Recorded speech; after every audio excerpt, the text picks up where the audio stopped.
بسم اللہ الرحمن الرحیم۔ سیدنا ابو موسیٰ اشعری رضی اللہ تعالیٰ عنہ سے مروی ہے، وہ کہتے ہیں میں رسول اللہ صلی اللہ علیہ وآلہ وسلم پر داخل ہوا جبکہ آپ صلی اللہ علیہ وآلہ وسلم مسواک کر رہے تھے اور مسواک کا کنارہ زبان پر تھا اور اوپر کو مسواک کر رہے تھے۔ حماد نے اس کیفیت کو یوں بیان کیا کہ گویا کہ آپ صلی اللہ علیہ وآلہ وسلم اپنے مسواک کو اٹھا رہے تھے۔ پھر حماد نے کہا کہ غیلان نے ہمیں یہ کیفیت بیان کی کہ آپ صلی اللہ علیہ وآلہ وسلم طول میں مسواک کرتے تھے۔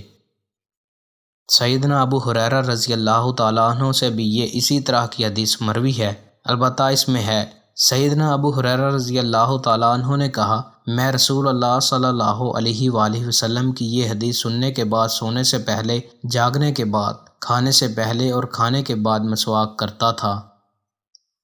سیدنا علی رضی اللہ تعالیٰ عنہ بیان کرتے ہیں کہ رسول اللہ صلی اللہ علیہ وآلہ وسلم نے فرمایا اگر مجھے اپنی امت پر مشقت ڈالنے کا خطرہ نہ ہوتا تو میں ان کو ہر نماز کے ساتھ مسواک کرنے کا حکم دیتا اور نماز عشاء کو رات کے پہلے 1/3 حصے تک مؤخر کر دیتا۔ اس کی وجہ یہ ہے کہ جب رات کا پہلا 1/3 گزرتا ہے تو اللہ تعالیٰ آسمان دنیا پر نزول فرماتے ہیں اور طلوع فجر تک یہی رہتے ہیں۔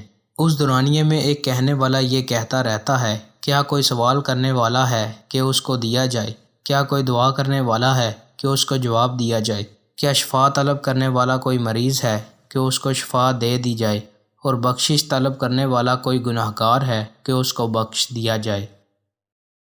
دوستوں، مزید اچھی ویڈیوز کے لیے چینل کو سبسکرائب لازمی کریں۔ بہت شکریہ۔